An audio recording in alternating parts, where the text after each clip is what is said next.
when you observe the sun itself, the sun by itself, when you comprehend that it is without the sun, you have no condensation. Without the sun, you have no evaporation. Without the sun, even sound cannot travel from one distance. When you observe the sun itself has a power within its own atmosphere where it touches upon all life. So it is through the sun where you literally get life. That is the point. The sun is what gives you life. That is why in ancient theology, the sun was considered the life giver. A simple thing. Eh? That is why in ancient religion, ones would revere the sun. Now, this is not sun worship. I agree. They obviously had sun worship out there, but I'm not talking about Constantinople. I'm not talking about Byzantine Rome. But then, tell you what, let's talk about them too. Yeah. Sol Invictus, the worship of the sun. I'm telling you, family, listen to me good. You have to keep in mind, you're dealing with a people. Just understand the psychology here. You're dealing with a people that, according to Marcus Messiah Garvey, they were lost in the caves for a very long time.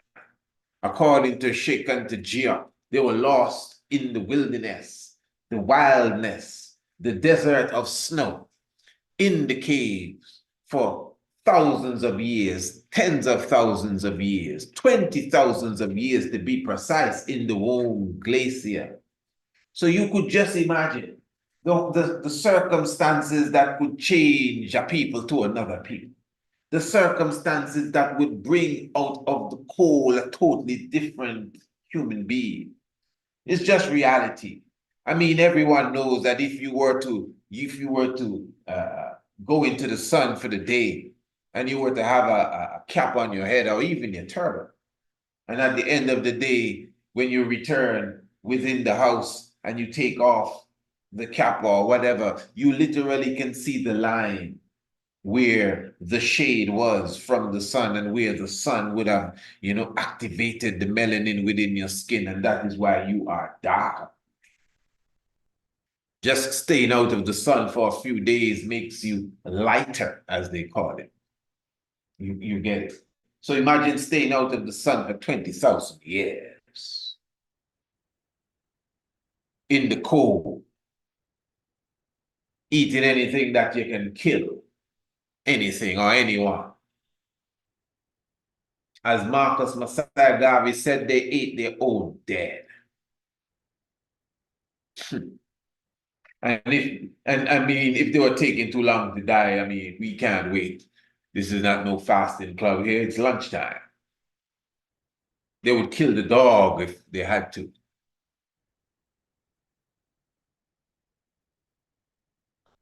Yeah, this is serious. So when you're in that sort of environment, nothing growing, the understanding, even there you start to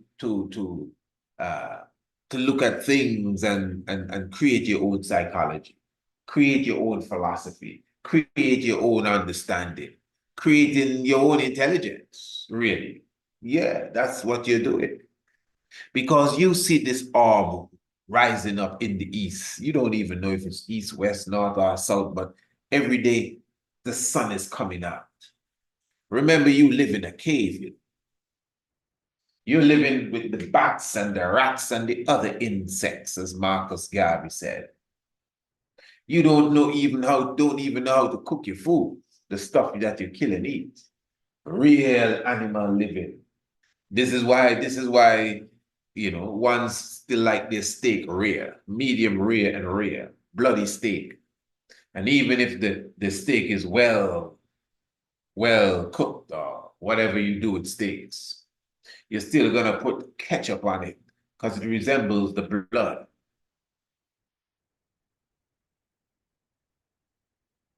Because this is the culture you're coming from. So blood got to be on food. No, it's serious. That's why lipstick and nail polish was originally red. Yeah, I know you have all sorts of colors today, but the lipstick is red. Have you ever seen a predator eating its prey? Watch the lions. I'm sure everyone know when the lions them digging, the face red up, the lips red up, and the fingernails, which represents the claws, red as well. All of these fashion uh, things that have been given to us is just to mimic the savagery of our enslaver. Red lips. How you get red lips? Red, red, red, no. Red, like a communist party rasta. And red finger claws. Claws. That's how the animals look after they take a kill and they dig in. Mm. A culture that has been given to us. So I'm just trying to show you how the ones were in the cave.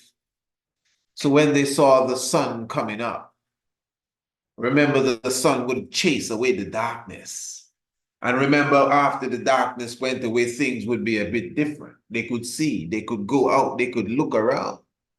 Even though the sun may not be, beaming through the thick clouds that may have been above their heads, especially depending on what time of the year it was. But they knew that this orb brought some light. And when the sun would set in the west, it would get dark again. Although it was already cold, but it would get colder. You understand? And then certain things would come out during the nighttime that would not come out during the daytime. It's just obvious. So even these people in the wilderness, when they saw the orb coming, the sun in the morning, they naturally understood that the light is coming. We will be able to see. We will be able to get around. And because of their condition, they had to appreciate this. It is not like today. Most people, they don't even notice the full moon. The electricity has to go out. It has to be a blackout, a national blackout for several hours for people to go outside of their houses and go on their veranda. And, maybe the electricity is off, so no air condition, no fan. You gotta go outside and say, hey, look, it's a moon. Not a moon, it's the moon. Oh, yes, it's one moon we have. It's the full moon. It's a long time I haven't seen the moon. You hear that all the time. And the moon comes every day, every night, full once a year, once a month for you, so you can see its glory. And it's out every day. Yeah, it's out. The moon comes out every day, every single day. Even the new moon, it comes out. It's with the sun. You understand? But it is because of how we have been trained. But at that time, seeing the sun, they understood that this is the life giver coming. Now, this is science. The sun is the life giver. The sun represents the creator. The sun represents the sustainer. This is not no caveman philosophy. This is ancient Afrocentric philosophy. We always comprehended the importance of the orb. We always comprehended the importance of the Aten, the importance of the sun. Again, it is because of the sun you have all activities. There's nothing that is taking place. There's nothing that is happening, even to kick a ball. There's nothing going on that's not going on because of the sun. Okay, take the sun out of the picture and tell me where you are. That's it. I mean, even if the moon was to disappear, I mean, things would drastically change without a doubt. But if you take the sun out of the picture, I don't even think you would have enough time to realize that things have drastically changed. It's just like lights out. And I don't mean just the lights, everything. Because through the sun again, the whole rotation, the earth revolving, everything, even if you think it's flat and it's spinning around, whatever, it is through the energy of that orb. Flowers open and flowers close. That's just on a simple level.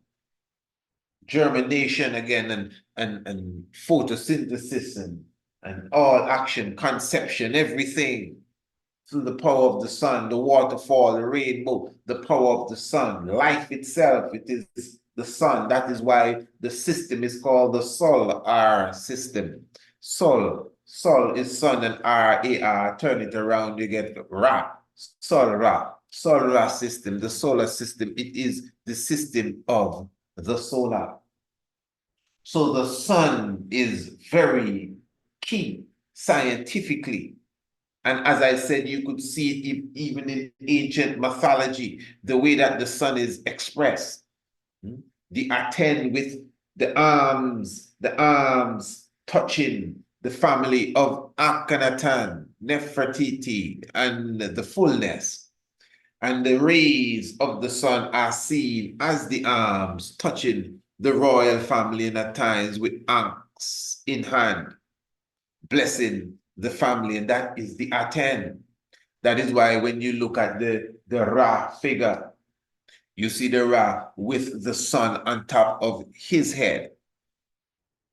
The head is the Ra, but the sun with the serpent, the sun with the snake. You see it on the Aten, and you see it on the Ra as well, the sun with the snake, because the snake, of course, is very symbolic of the sun. That is why in the ancient Mayan tradition, the snake with feathers, very important. The feathered snake, the Quetzalcoatl, key figure, even in the Mayan tradition. So this is why when you understand even what the Quetzalcoatl stands for, the Quetzalcoatl represents the cycle of the sun. For those of you who know the documentary Seven, even the documentary The Night of the Black Tiger, you know, the Shaite Kotle, all Olmec figures, the Kulkukan. So the cycle of the sun, when seen, even on a computer graph, represents the feathered snake seen on many carvings and walls internationally. But remember, the Mayan Olmec people were already teaching us that it is the very same Quetzalcoatl, the snake with wings, that represents the cycle of the sun. It is only in modern day time they realize that the 11-year cycle of the sun actually looks exactly on the computer graph, looks exactly like the rendition of the feathered snake that the Mayans have been expressing for a very long time. So again, the sun, that is why Tutankhamun is seen with the bird and the snake, because the sun in flesh is the feathered snake, and he, Tutankhamun, was seen as the sun in flesh. So there lies the whole concept of the Son of God, because it's the understanding of the sun. And this is why, again, you notice that, again, you see the sun on top of the head of Ra. And the Christ figure and the Buddha figures, you see the sun, it has dropped down and it's behind the head of the holy person. That's why it's called a halo, holy halo, the sun. So we already comprehended that. This is why you see your good brother, myself, we utilize the sun, and we traverse the heavens with the sun. So this is why when the sun goes through the zodiac, the path of the sun is key.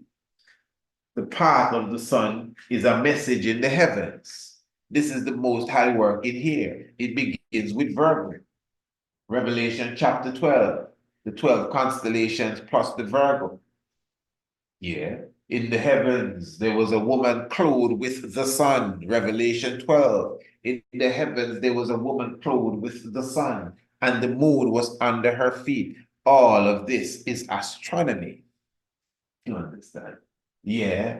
And upon her head was a crown of 12 stars, the 12 constellations in the circle, the crown.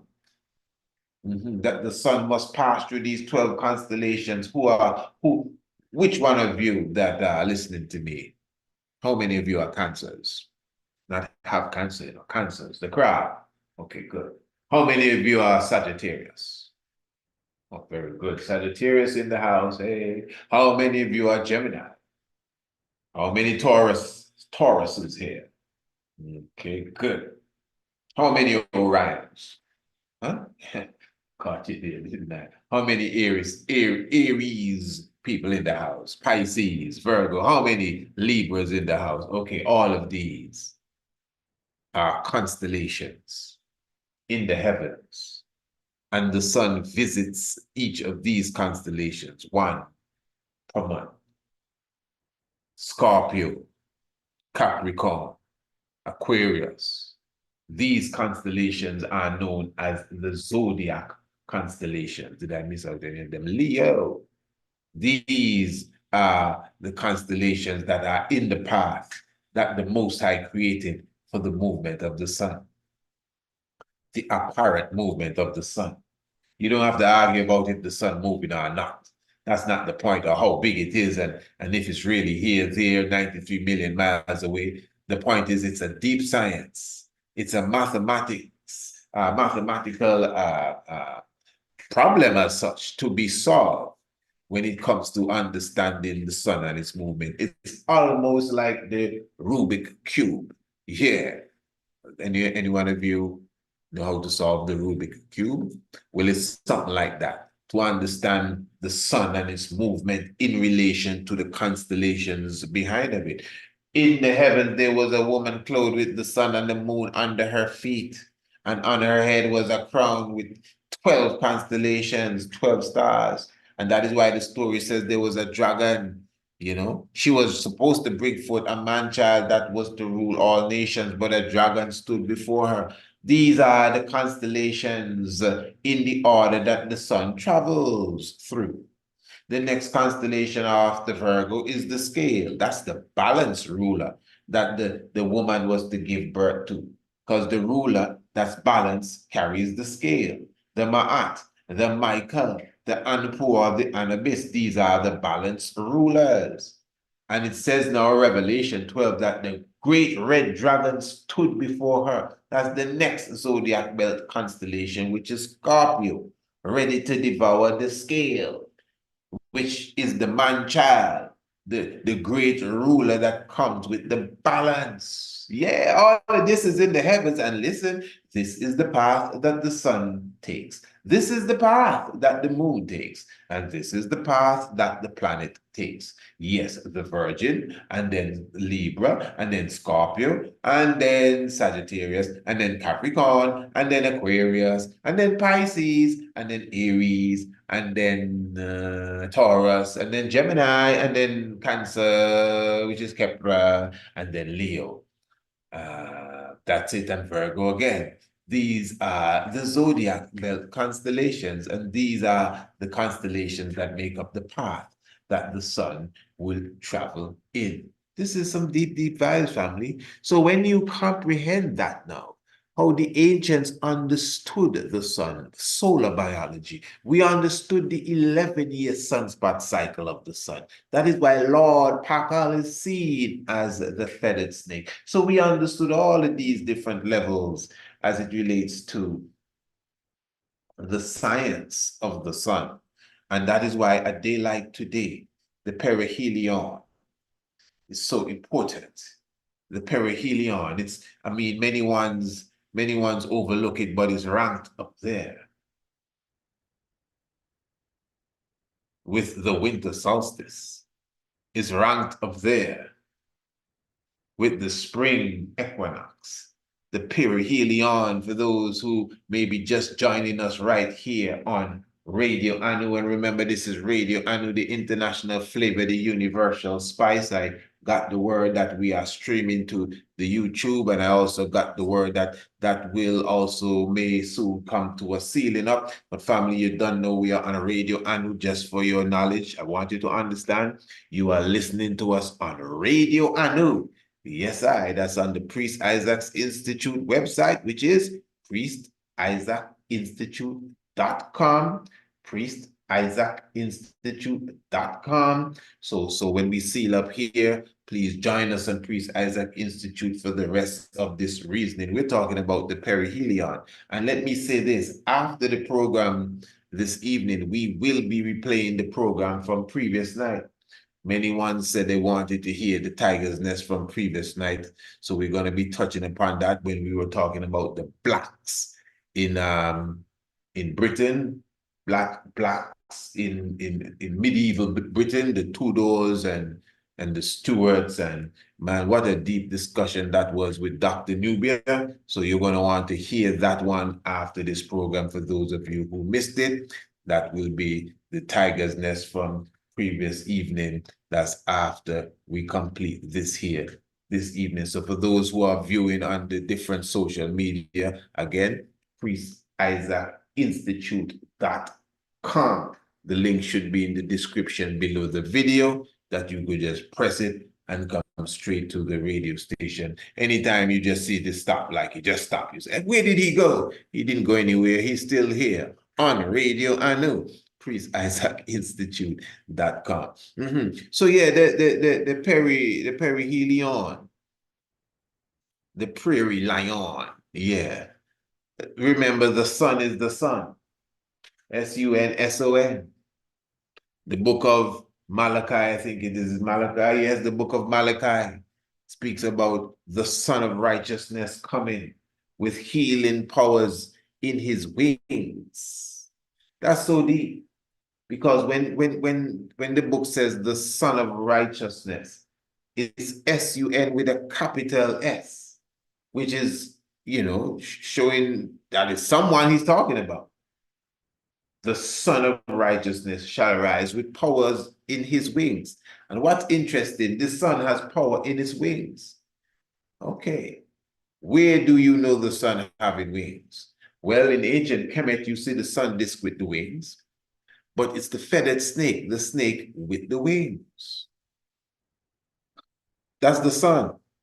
And the sun has healing power in his wings. S-U-N, capital S, someone. So the sun, S-O-N, is really symbolic of the S-U-N. There's no two ways about it. No way that we can go around it neither.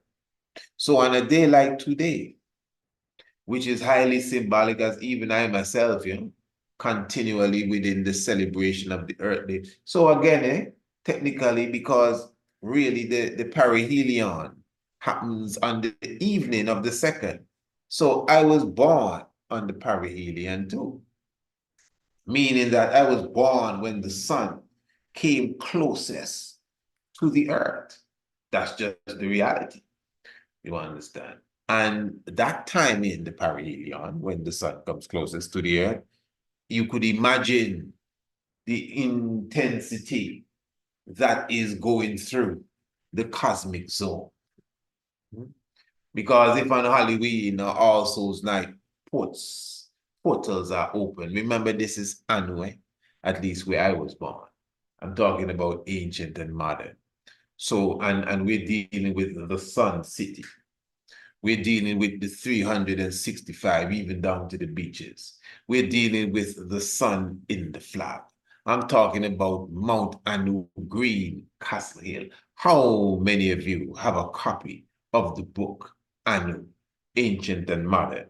I advise you get a copy of the book, Anu, Ancient and Modern. Visit the website, priestisaacinstitute.com, and order a copy of the book, Anu, Ancient and Modern. I'm talking about the spirit of the land where your good brother was born, as we are still celebrating the Earth Day. So yeah, that's what it is. And I'm honored to understand that even when I was coming out of the womb, the sun was coming close to kiss the earth, and did such just several hours after.